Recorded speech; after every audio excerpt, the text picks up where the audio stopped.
एक महात्मा अपने शिष्यों के साथ स्थान स्थान पर भ्रमण कर रहे थे। एक दिन घूमते हुए वो एक गांव में पहुंचे।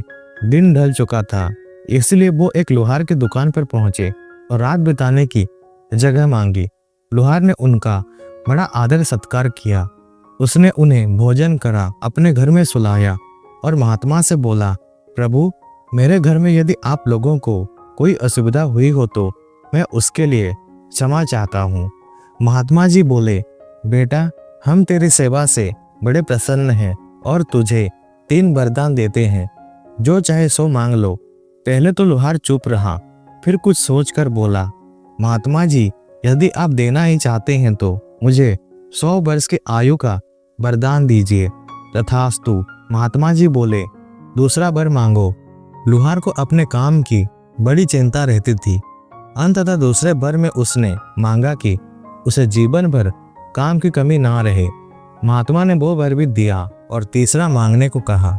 लोहार को कुछ ना सूझा, मगर फिर एकदम बोला, आप मेरी जिस कुर्सी पर बैठे थे उस पर जब भी कोई दूसरा बैठे तो मेरी मर्जी के बिना उठ ना सके।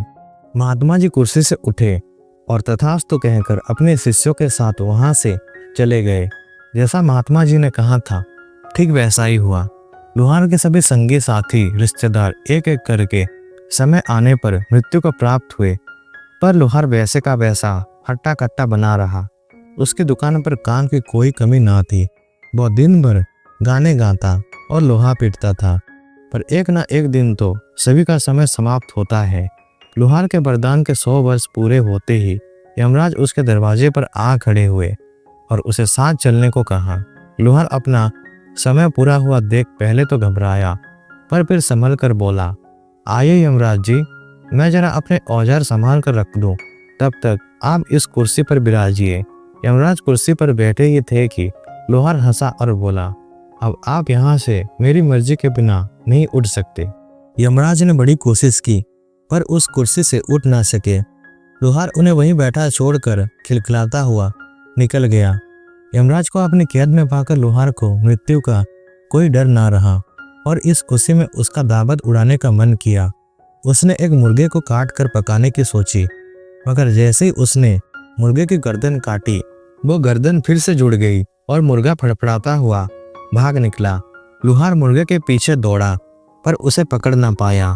तब उसने एक बकरे को काट डाला, पर घोर आश्चर्य, बकरा भी पूर्ण जीवित होकर उसके हाथ से निकल गया।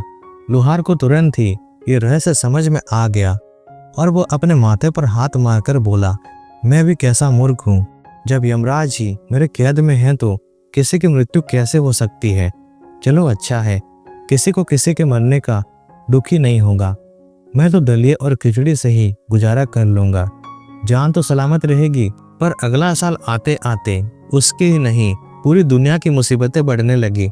किसी के भी ना मरने के कारण जीव जंतुओं की संख्या बढ़ने लगी। लाखों मच्छर, मक्खियाँ, कीड़े मकोड़े, चूहे और मेंढक आदि पैदा हुए, मगर मरा एक भी नहीं। और उन्होंने खेतों और खलिहानों में रखी सारी फसलें व अनाज चट कर डाले। पेड़ों का एक एक फल पक्षियों और कीड़ों ने खा डाला। नदियाँ और समुद्र मछलियों, मेंढकों और अन्य पानी के जीवों से इतने भर गए कि उनमें से बदबू आने लगी और उसका पानी पीने लायक ना रहा। आकाश मच्छरों से भरे होने के कारण काला दिखाई पड़ने लगा। धरती पर भयानक सांप और वन्य जीव जंतु विचरने लगे। प्रकृति का संतुलन बिगड़ गया। अब लोग दूसरे दुखों से अत्यधिक दुखी हो उठे। लोहार को यह सब विनाश देखकर अपनी भूल का एहसास हुआ। उसे अब जाकर पता चला कि मृत्यु के बिना सब अधूरा है। प्रकृति के संतुलन के लिए मृत्यु अनिवार्य है।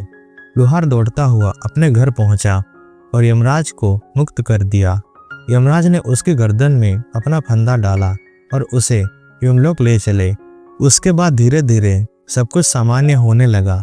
प्राणी बनने लगे और दिन पर दिन प्रकृति का संतुलन बनने लगा।